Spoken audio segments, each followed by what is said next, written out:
Karine Blanchon, bonjour. Bonjour.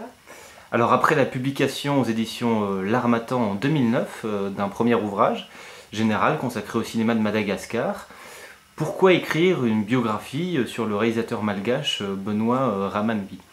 Alors mon premier ouvrage était un ouvrage très général sur le cinéma malgache et j'avais envie de revenir sur des événements un peu importants de cette histoire-là.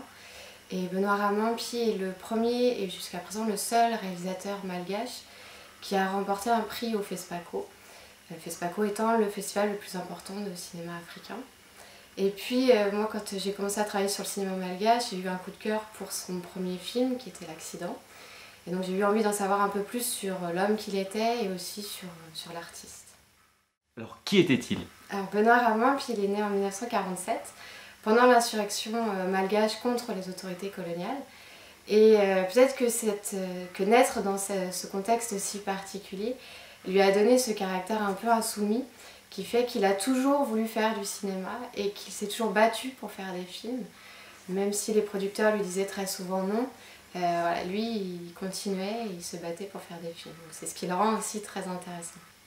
Alors du coup, de quoi parlent ces films et où est-il possible de les voir? Alors Benoît Ramanbi, il a fait 3 films de fiction et quelques documentaires qui sont tous conservés à Antananarive, à Madagascar, mais qui sont très peu diffusés. Et pourtant, ces films relatent de thématiques qui sont encore très actuelles à Madagascar, malheureusement très actuelles puisque c'est sur la corruption, le vol de zébus, la lutte de pouvoir. Donc c'est peut-être aussi pour ça qu'ils sont moins diffusés à Madagascar et ailleurs.